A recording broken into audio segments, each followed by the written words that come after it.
Hello, today I'm going to walk you through the Analyze dashboard with the impact features included. The first thing I want to note is that it's defaulted to include all of the URLs in the crawl. However, you can pull that out to certain segments and include just the URLs in the segments with the dashboards if you prefer by doing so here. You can also change the date of the information of the crawl. So if you wanted to look at an older one, say January 5th, you just click there and it'll populate the dashboard from the January 5th crawl. You can also see any changes that were made from crawl to crawl here. And if you see a number, you can click in to get more information on that. You can also share this report with anyone, public or private. If it's private, they have to be users of Lumar as well as a specific account. For public, you can make it expire in 24 hours, a week, month, 6 months, or never expire. And if you're sharing an older crawl, you want to make sure it's the crawl you're viewing. Our latest crawl is the most recent crawl. You just copy the link and send. There are 4 tabs up here, the dashboard being the default that it comes to. All reports just has the reports listed out. You can also search for any in here that you might want to look at. The changes are any reports that have changed from last crawl to this one. So it gives you the name, you hover over a little bit more information, the total number of URLs in the report, the trend line of that report, so how it looks from crawl to crawl URL wise, the change, which is this, in this case, it increased by 13 URLs or 8.84%. How many were added? So 43 URLs were added total in this crawl, and then 30 were moved. So moved is they're still in this crawl, or they're still in this crawl, but not in this report. And then missing would be not in the crawl or report at all. You can also come to errors and it's set up the same way. So they're just listed out.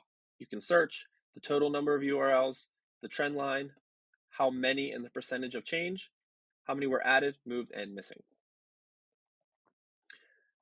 You can also search for reports over here. So if you wanted to look up backlinks, you just type that in and everything with backlinks populates. You can also go into each different category if you would like to look that way. So say you're looking at indexability, it pulls up an indexability dashboard for you, or you can go even further to canonicalization and it brings up a dashboard for that as well.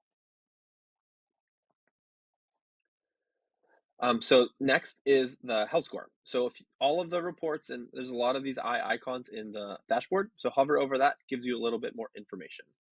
But the health score is here. Your score is the solid purple line with the dots, and that's the trend line for it, and the dotted line is the industry benchmark. So it shows you if you're above or below, the numbers would appear red if you're below. There are also health scores errors, and this is for the overall, so this would be the same as the errors up here. And if you click into any of these, it gives you the priority, which is critical, the impact negative, and it gives you a little bit more information like what is the report, what issues it may cause, how you fix it, and the potential positive impact. It also gives you a breakdown of the segments in each report. So the segment this and that would have 211 URLs in this specific report. And it also gives you a trend line of this report from crawl to crawl as well. So you can see all of the 211 URLs found in this report are listed below. You can also go to added, moved, or missing, which is the same as before, and then hover over the eye icon again. It gives you more information. You can filter out certain URLs that you want, or filter to only URLs that you want by doing that. You can also export this report by generating a CSV file or an XML sitemap right here. There are default columns that populate with each of these reports too. You can change them through here. And you can also get a little bit more information too, like the page title, the URL itself. If you click into that, it gives you more information on the page. You can click this box with the arrow and that takes you to the page in another tab. If it had a description and found out URL, they would be shown there. And you can also see the source that it's found in, which in this case is backlinks. If you dive deeper and look below, you can see there are 6 categories of the health score as well. So say you're like, hey, my experience score looks a little bit lower. It's below the industry benchmark. Let's dive into that. You click in there. It gives you errors based specifically on experience. And it shows the trend line bigger so you can see what's happening with it too.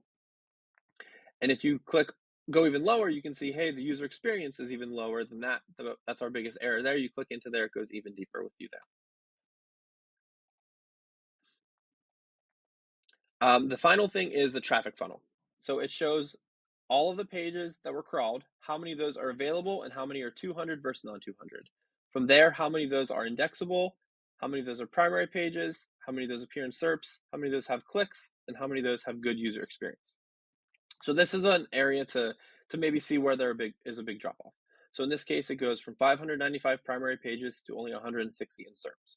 So you can see all of the non pages or the primary pages that did not appear in SERPs, click into there and maybe see what's going on.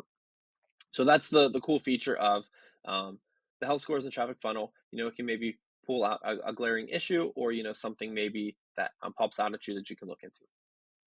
And those are the main features of the dashboard as well as impact. So I hope you learned a little bit and I hope you're able to navigate it a little bit easier. Thank you.